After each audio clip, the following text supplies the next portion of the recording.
Hi hello sweeties, welcome to my story world. ఇద్దరూ వెళ్ళేటప్పటికే ప్రియాంక తలదించుకొని విపరీతంగా ఆలోచిస్తూ ఉండడం, మరోపక్క సాకేత్కి ఏమీ అర్థం కాక సైలెంట్గా ఉండడం, మిగిలిన వాళ్ళు సైలెంట్గా ఉండడంతో మైరా సంజయ్ లోపలికి రాగానే అందరూ ఇద్దరి వైపు చూశారు. ముఖ్యంగా సాకేత్ ప్రియాంక చూసి మెల్లగా మొహమాటంగా ఇద్దరూ తలదించుకున్నారు.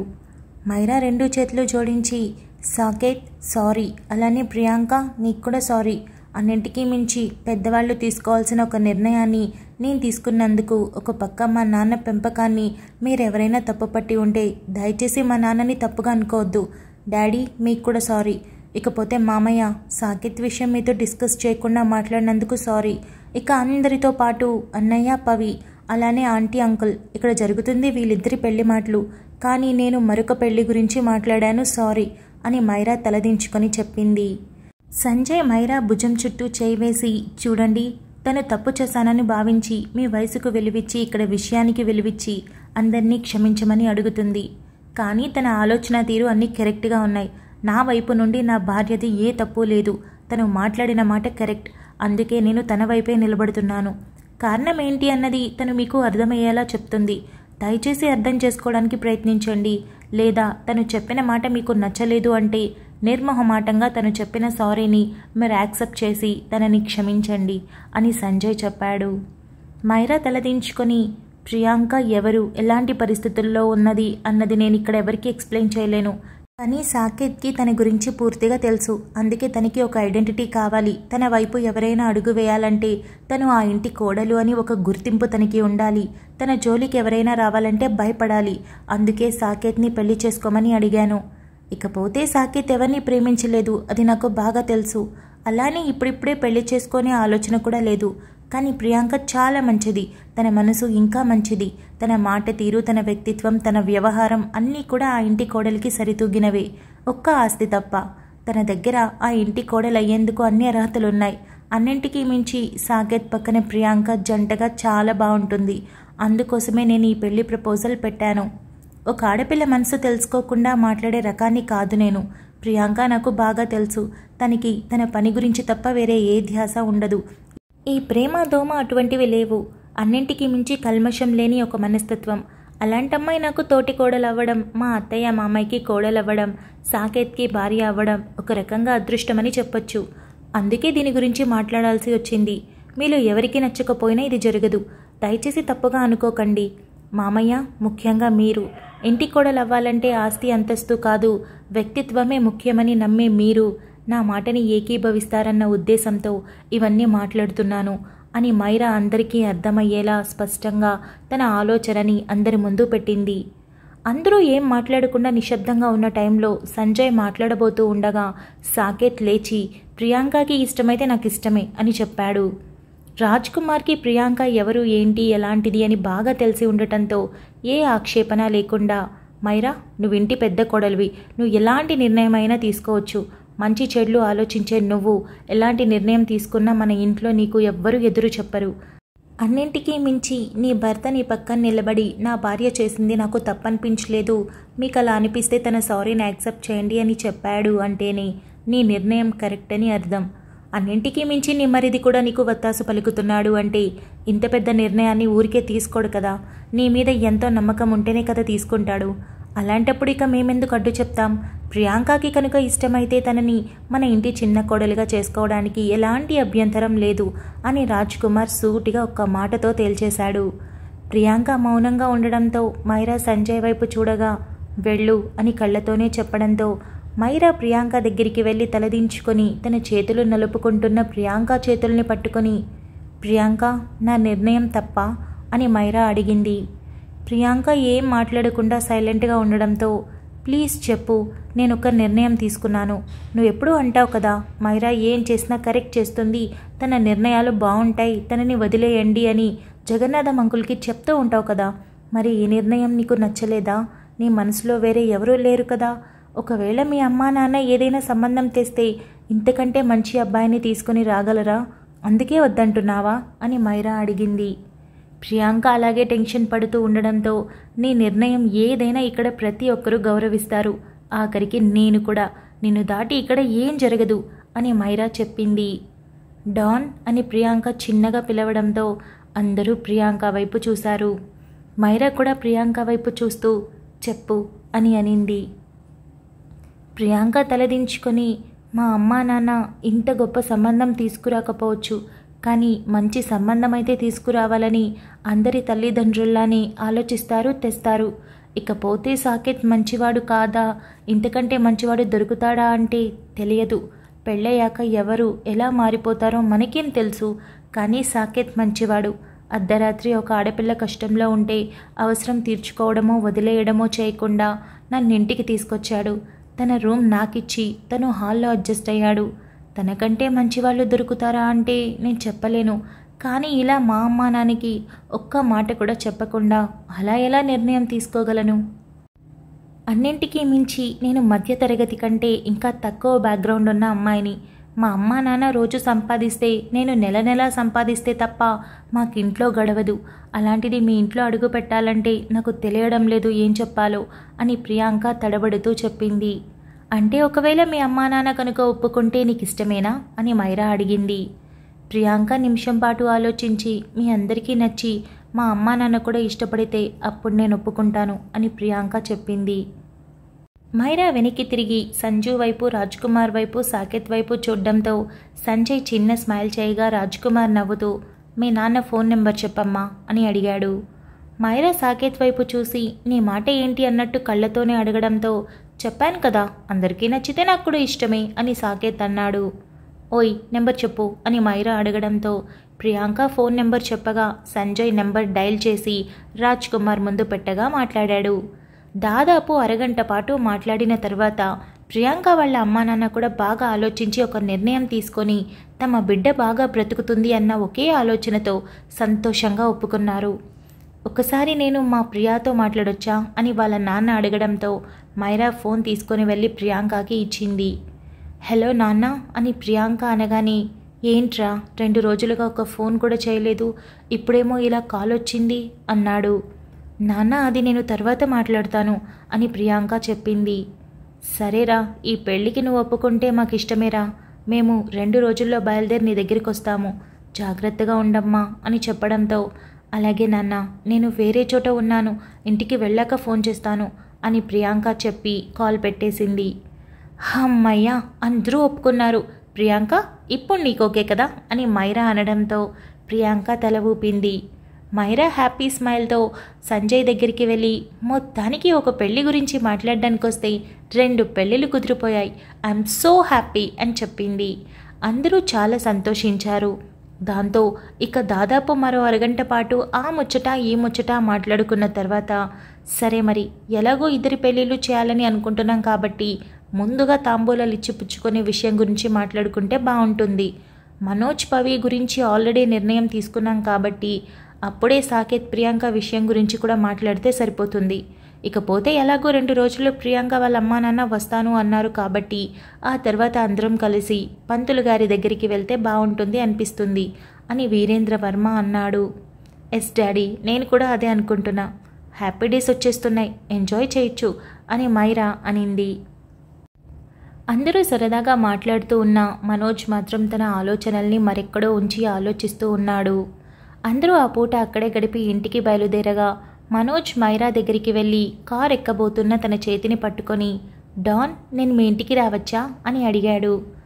అన్నయ్య ఎందుకు అలా అడుగుతున్నావు, మా ఇల్లేంటి మన ఇల్లు కదా అనాలి అని మైరా అనడంతో సంజయ్కి ఎందుకో డౌట్ వచ్చి, మనోజ్ నువ్వు ఇంటికి రావాలి అంతే కదా, ఇక మీద ఎప్పుడు పర్మిషన్ అడగకు, ఇకపోతే ఇప్పుడు కాదు ఈవినింగ్ అందరూ ఇంటికి వచ్చేయండి, మన ఇంట్లోనే డిన్నర్ ఏర్పాట్లు చేస్తాను, ఎంజాయ్ చేద్దాం అని అటు పవి వాళ్ళ అమ్మా నాన్నతో పాటు ఇటు వీరేంద్ర వర్మకి, మనోజ్కి, రిషి, మాధురికి అందరికీ చెప్పడంతో అందరూ ఓకే అనుకున్నారు.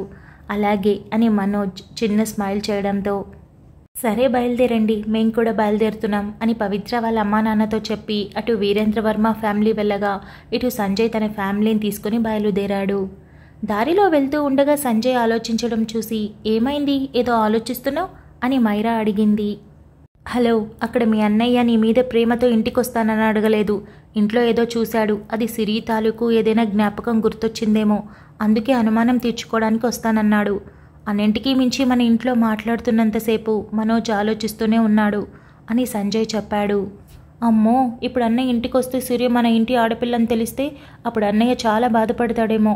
మళ్ళీ అన్నింటినీ ఫ్రెష్గా గుర్తు చేసుకుంటాడు. అసలే పవి చాలా సంతోషంగా ఉంది. సాయంత్రం తను కూడా డిన్నర్కి వస్తుంది. ఆ టైంలో అన్నయ్య డల్ అయి సిరి గురించి ఆలోచిస్తే ఒక ఆడపిల్లగా తను కూడా బాధపడుతుంది కదా అని మైరా చాలా బెంగగా అనింది. ఇప్పుడేం చేద్దాం సంజు అని రాజ్ కుమార్ అన్నాడు. ఏమండి, మనోజ్ ఏదో చూసి ఇంటికి వస్తానన్నాడు కదా, అదేదో మనం ఇంటికి వెళ్ళాక మన హాల్లో ఉన్నవన్నీ గమనించి అక్కడివి ఇక్కడ అక్కడ మార్చేస్తే సరిపోతుందిగా అని వాణి అనింది. అత్తయ్య, మీరు కేక అంతేనా సంజు అని మైరా అడిగింది. మనోజ్ ఎటువైపు చూశాడో నాకు తెలుసు. అక్కడ ఏముంది ఏంటి అన్నది గమనించి వాటిని మారిస్తే సరిపోతుంది, లేదా ఆ వస్తువుల్ని పూర్తిగా అక్కడి నుండి తీసేయడం మంచిది అని సంజయ్ అన్నాడు. నాకు ఒక అనుమానం. ఇప్పుడు మనోజ్కి నిజం తెలిస్తే ఏమవుతుంది? అంటే మన సిరి లేదన్న నిజం తనకి తెలిసిందన్నారు కదా, మరి ఏమవుతుంది అని వాణి అడిగింది.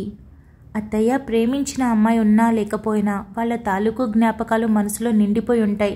అలాంటప్పుడు ఏ అబ్బాయి కూడా వాటిని పూర్తిగా మర్చిపోయి మరో అమ్మాయి జీవితంలో అడుగు పెట్టలేడు. అలా మనస్ఫూర్తిగా పెళ్లి చేసుకున్న అమ్మాయిని యాక్సెప్ట్ చేయాలంటే కొంత టైం పడుతుంది. ఇక్కడ అన్నయ్య పవిని పూర్తిగా తన భార్యగా యాక్సెప్ట్ చేయాలంటే కొంచెం టైం పడుతుంది.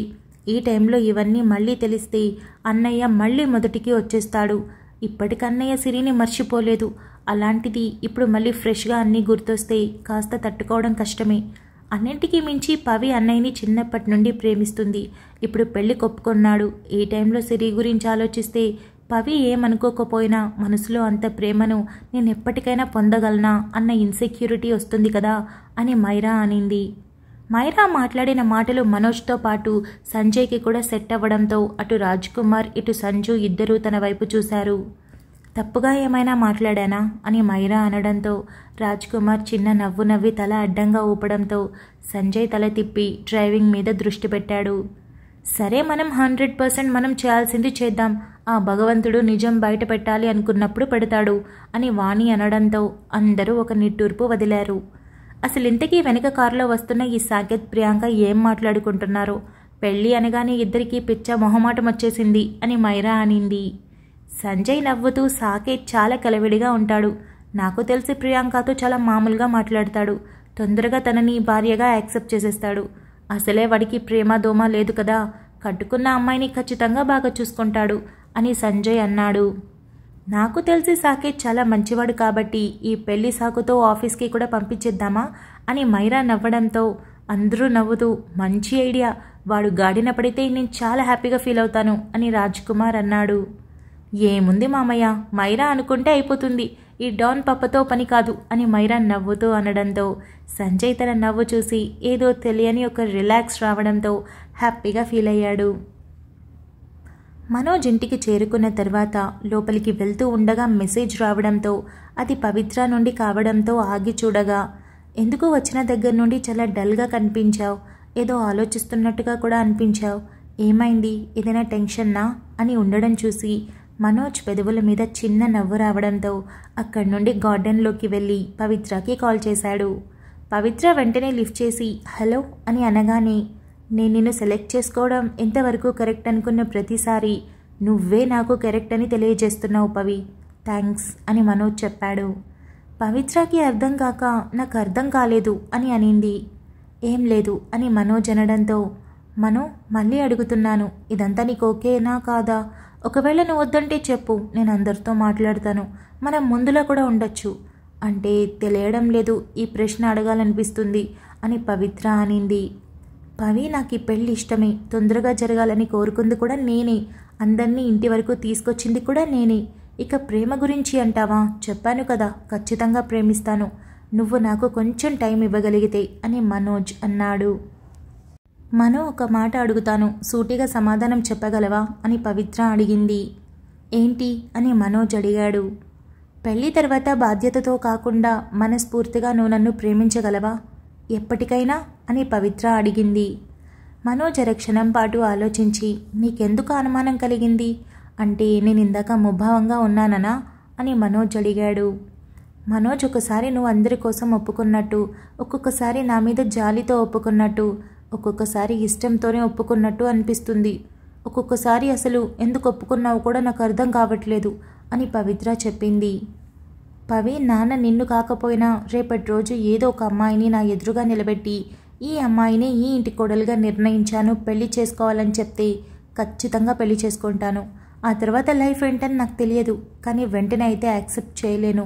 ఇక్కడ నీ విషయంలో అలా కాదు. మా నాన్న మనసులో నేను కోడలుగా నిర్ణయించుకొని నాతో దాని గురించి మాట్లాడినప్పుడు ఆశ్చర్యపోయాను. పైగా అప్పటికే నువ్వు నన్ను ప్రేమిస్తున్నావని నాకు తెలుసు. అందరూ నువ్వే ఈ ఇంటి కోడలు రావాలని కోరుకుంటున్నారని నాకు తెలుసు.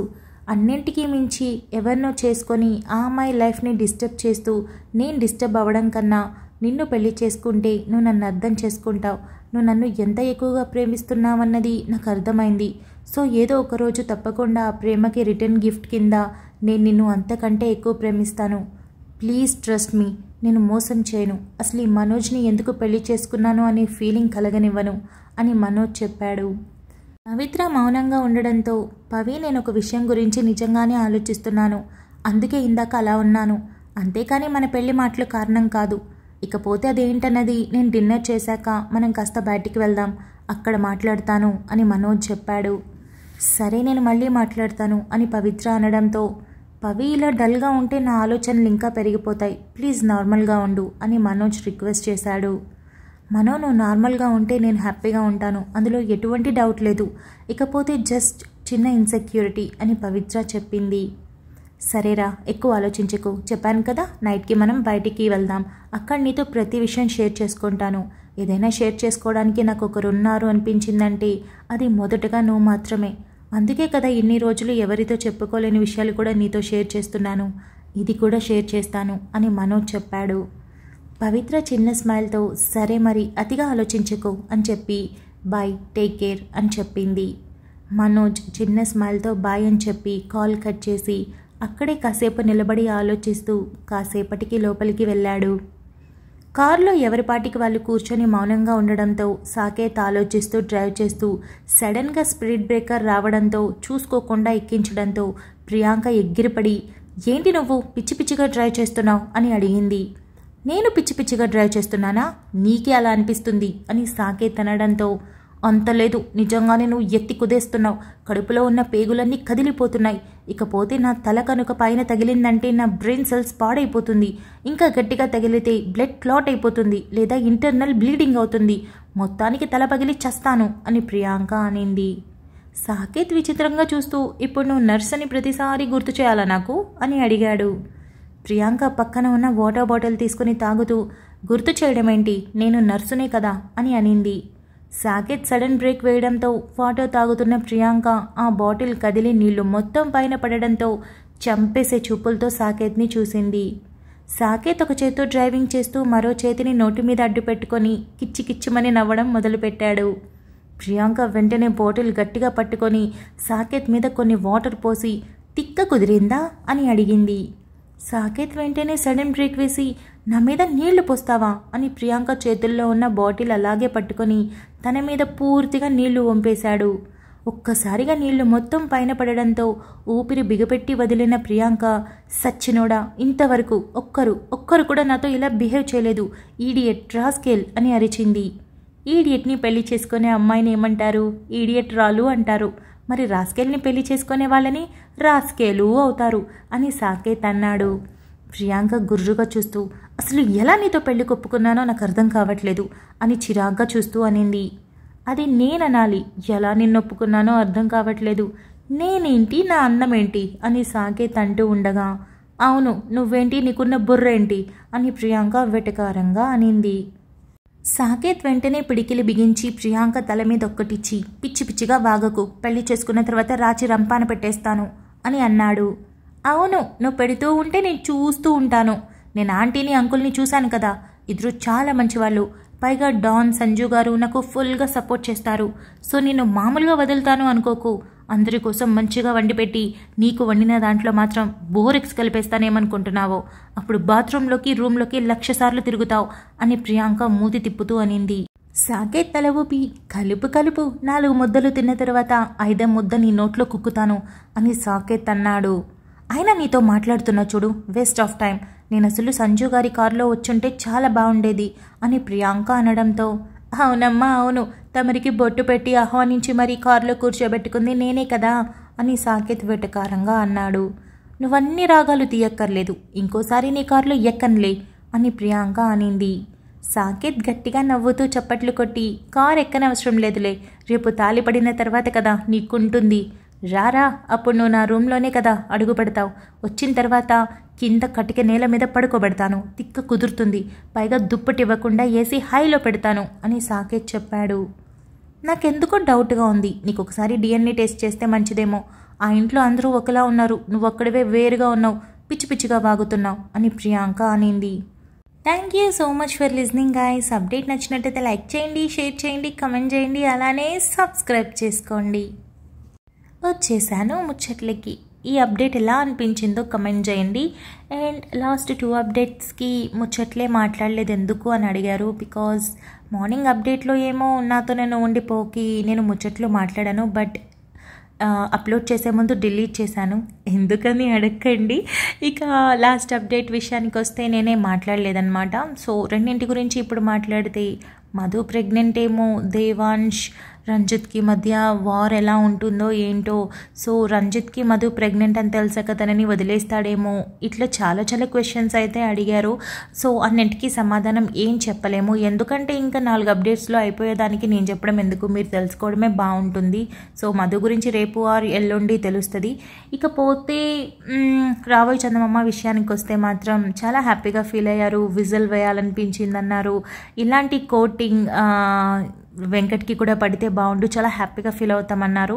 సో ఎప్పుడు పడుతుంది ఏంటి, ఎలా పడుతుంది, అసలు పడుతుందా లేదా అన్నది మనం ఫర్దర్గా చూద్దాము. ఇకపోతే ఇంకొక ముఖ్యమైన విషయం ఏంటంటే, పూజ పద్ధతి బాగాలేదు, అలా ఉండడం బాగాలేదన్నారు. ప్రపంచంలో చాలా రకాల మనుషులు ఉంటారు, ఒక్కొక్కరు ఒక్కొక్కలా ఉంటారు. మనకి నచ్చినట్టు ఎదుటి వాళ్ళు ఉండాలని ఎప్పుడూ ఆశించకూడదు. వాళ్ళకి నచ్చినట్టు వాళ్ళు ఉండాలి, వాళ్ళకి నచ్చినట్టు అలా ఉండటమే మనకు నచ్చేలా ఉండాలి. ఒకసారి మా దేవాంశ్ ఇదే డైలాగ్ చెప్పాడు, మీకు గుర్తుందో లేదో. అప్పుడు ఈ డైలాగ్ని అందరూ పర్టికులర్గా మెన్షన్ చేసి చాలా బాగుంది మాట అని చెప్పారు. మరి ఇప్పుడు పూజ విషయంలో మీరు ఎందుకని దాన్ని యాక్సెప్ట్ చేయట్లేదు? తనులా ఉంది, అలా ఉంటేనే మనకు నచ్చాలి, అంతేగాని తను మన కోసం మారి ధైర్యంగా యాక్ట్ చేసి అప్పుడు నేను ముందు చూపించిందంతా ఫ్రాడ్ అన్నట్టు అవుతుంది. అప్పుడు అంటే ముందు హీరోయిన్ గురించి చెప్పిందంతా తను సెన్సిటివ్ ఇన్నోసెంట్ అని చెప్పిందంతా తప్పైపోతుంది కదా.